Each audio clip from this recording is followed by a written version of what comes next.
আসসালামু আলাইকুম। এটিএন বাংলার গ্রামগঞ্জের খবরে সবাইকে স্বাগত জানাচ্ছি। তানিয়া ইসলাম রাত্রির শুরুতেই বিআরবি কেবলস সংবাদ শিরোনাম।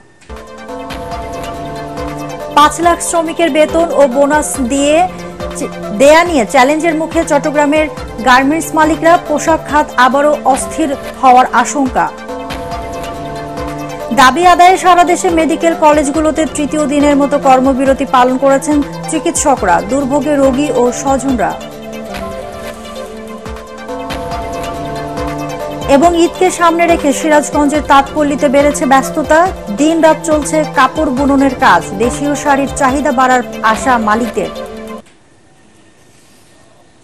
শুনছিলেন বিআরবি কেবল সংবাদ শিরোনাম, এবার বিস্তারিত। অর্ডার কমে যাওয়ার পাশাপাশি বাড়তি পরিচালন খরচের মধ্যেই প্রায় ৫ লাখ শ্রমিকের বেতন ও ঈদ বোনাস দেওয়া নিয়ে কঠিন চ্যালেঞ্জের মুখে চট্টগ্রামের গার্মেন্টস মালিকরা। নির্ধারিত সময়ের মধ্যে এর সমাধান না করা গেলেও আবারও অস্থির হয়ে উঠতে পারে এই খাত। অন্যদিকে চীন যুক্তরাষ্ট্র অর্থনৈতিক বিরোধের সুবিধা নিয়ে পোশাক রফতানির নতুন বাজার ধরতে মরিয়া গার্মেন্টস ব্যবসায়ীরা। চট্টগ্রাম থেকে আরো জানাচ্ছেন সৈয়দ তামিম মাহমুদ। পোশাক রপ্তানিতে বাংলাদেশের সবচেয়ে বড় বাজার আমেরিকা, কিন্তু দেশে চলমান অস্থিরতা, রাশিয়া ইউক্রেন যুদ্ধের কারণে বিশ্ব অর্থনীতিতে উচ্চ সুদের হার এবং ডলার সংকটের ঝড় শুরু হলে ক্ষতিগ্রস্ত হয় দেশের পোশাক শিল্প। সেই ধকল কাটিয়ে 2023-24 অর্থ বছরে ইউরোপ, আমেরিকা সহ বিশ্বের বিভিন্ন দেশে জুলাই থেকে জানুয়ারি পর্যন্ত পোশাক রপ্তানি হয়েছে $21,028 মিলিয়ন। আর 2024-25 অর্থ বছরে একই সময় পোশাক রপ্তানি হয়েছে $23,552 মিলিয়ন। অর্থাৎ প্রবৃদ্ধি বেড়েছে প্রায় 12%। যেসব দেশের সাথে যুক্তরাষ্ট্রের বিশাল বাণিজ্য ঘাটতি আছে, সেই সব দেশ থেকে যুক্তরাষ্ট্রে পণ্য রপ্তানির উপর উচ্চ শুল্ক ধার্য করতে চায় ট্রাম্প সরকার। আর তাই যুক্তরাষ্ট্রের ট্যারিফ আরোপের এই সুযোগকে কাজে লাগাতে চায় বাংলাদেশের পোশাক শিল্প মালিকরা। একটা হচ্ছে উনি চায়নার উপর ট্যারিফ বসিয়েছে, ইন্ডিয়ার উপর ট্যারিফ বসিয়েছে, বিভিন্ন কোরিয়ার উপরে বসাবার চেষ্টা করতেছে। তো এই যদি এইগুলো বিশেষ করে পোশাক শিল্পের বিভিন্ন ট্যারিফ বসাই দেয়, তাহলে আমি মনে করি বাংলাদেশের জন্য একটা সুসংবাদ আসতেছে। অন্যদিকে ঈদ এলেই পোশাক শিল্প খাতে দেখা দেয় অস্থিরতা। এবারও তার ব্যতিক্রম নেই। তাই এবারও ব্যাংকিং সহায়তার কথা বলছেন এই খাত সংশ্লিষ্টরা। এই মাসে 3টা পেমেন্ট করতে হচ্ছে।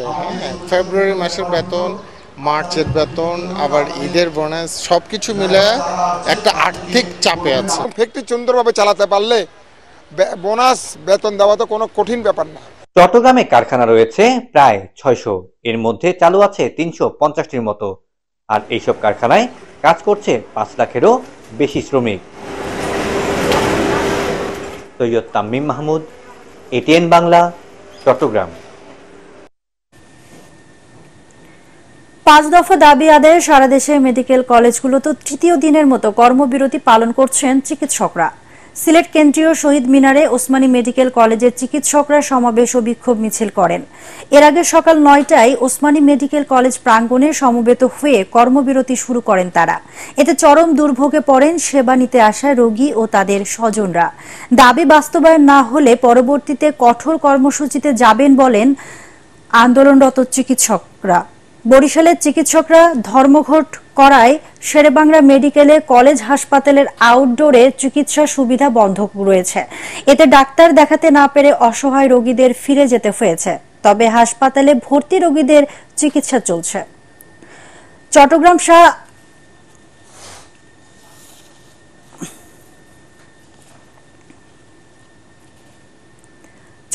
শাহ আমানত আন্তর্জাতিক বিমানবন্দরে জেদ্দা থেকে আসা এক যাত্রীর কাছ থেকে 50 লাখ টাকা মূল্যের স্বর্ণের চালান আটক করা হয়েছে। সকালে বিমান বাংলাদেশ এয়ারলাইন্সের একটি ফ্লাইটে আসা যাত্রী Shahin Al Mamun customs green channel পার হয়ে বের হওয়ার সময় এনএসআই চট্টগ্রাম বিমানবন্দরের একটি টিম তাকে আটক করে। পরে তার হাত, ব্যাগ এবং প্যান্টের পকেটে 22 ক্যারেটের 400 গ্রাম স্বর্ণালংকার পাওয়া যায়, যার আনুমানিক বাজার মূল্য প্রায় 50 লাখ টাকা। ঈদকে সামনে রেখে ব্যস্ততা বেড়েছে সিরাজগঞ্জের তাঁতপল্লীগুলোতে। দিনরাত চলছে কাপড় বুননের কাজ। নানা রঙে ও সাজে তৈরি হচ্ছে বাহারি ধরনের শাড়ি, লুঙ্গি ও গামছা। এবারের ঈদ বাজারে ভারতীয় শাড়ির আধিপত্য কম থাকায় দেশীয় শাড়ির চাহিদা বাড়বে বলে আশা করছেন তাঁত মালিকেরা। তবে এবার শ্রমিক সংকটে প্রয়োজন মতো পণ্য উৎপাদন করতে পারছেন না তারা। সিরাজগঞ্জ প্রতিনিধি ফেরদৌস হাসানের রিপোর্ট, জানাচ্ছেন তামান্না জেনিফার। দিনের আলো ফোটার সাথে সাথেই তাঁতের মুখর শব্দে ঘুম ভাঙে সিরাজগঞ্জের তাঁতপল্লীগুলোর। আসছে ঈদকে ঘিরে শাড়ি, লুঙ্গি ও গামছা তৈরি করছে তাঁত শ্রমিকরা। এবার সিল্ক, জামদানি সহ প্রিন্ট শাড়ির বেশ চাহিদা রয়েছে বাজারে। ভারতীয় শাড়ির আধিপত্য কম থাকায় এই ঈদে দেশীয় শাড়ির চাহিদার সাথে সাথে উৎপাদনও বেশি হচ্ছে। তবে শ্রমিক সংকটের কারণে প্রয়োজনীয় কাপড় উৎপাদন করতে না পারায় কিছুটা চিন্তায় পড়েছেন তারা। শ্রমিকরা কাজ করতে চাচ্ছে না, এটা শেখেও না। তারা রিক্সা, ভ্যান, অটো এগুলা চালায়, তাদের এটা দৈনিক ইনকাম ক্যাশ টাকার হয়। সবকিছুর দাম বেশি, সেই ক্ষেত্রে আমাদের কাপড়ের দাম বাড়ে নাই।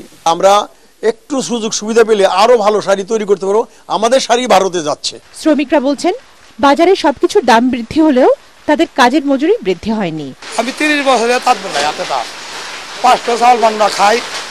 আগে ভালো চলছে, এখন জিনিসপাতির দাম বেশি, এখন এই কাম করে খাই। আমাদের বর্তমান অবস্থা তো খুব ভয়াবহ, আমাদের তো দেখার কেউ নাই। বাজারে তো সব জিনিসের দাম বেশি, সে তুলনায় তো আমাদের দাম বাড়ে না। সংসার চলে না, চালান কষ্ট হয়, এর জন্য অনেক শ্রমিক ঢাকা বা গার্মেন্টসে চলে গেছে।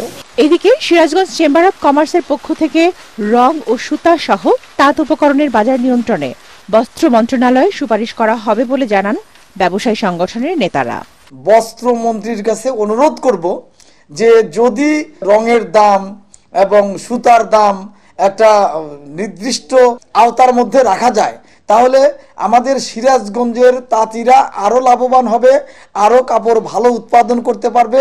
তাঁত পণ্যের জেলা হিসেবে পরিচিত সিরাজগঞ্জ সদর, বেলকুচি, শাহজাদপুর, উল্লাপাড়া ও চৌখালী উপজেলায় পাওয়ারলুম ও হ্যান্ডলুম রয়েছে প্রায় 5 লাখ। জেলার অর্থনৈতিক চালিকা শক্তির অন্যতম এই শিল্পটির সঙ্গে সরাসরি যুক্ত রয়েছে অন্তত 13 লাখ মানুষ। Bureau report, ATN Bangla.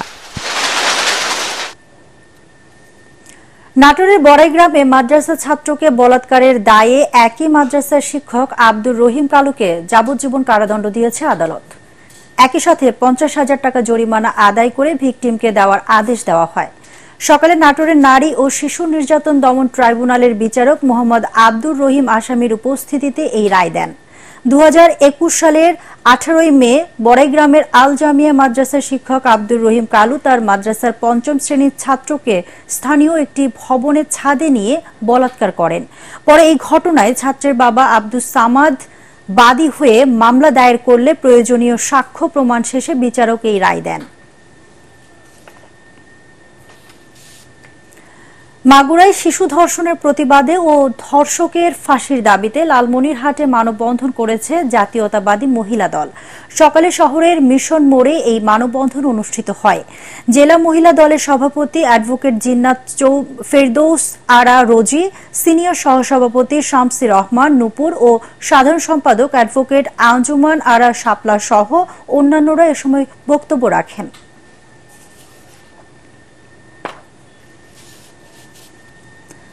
যশোরের শার্শায় প্রথমবারের মতো বাণিজ্যিকভাবে মাশরুম চাষ শুরু হয়েছে।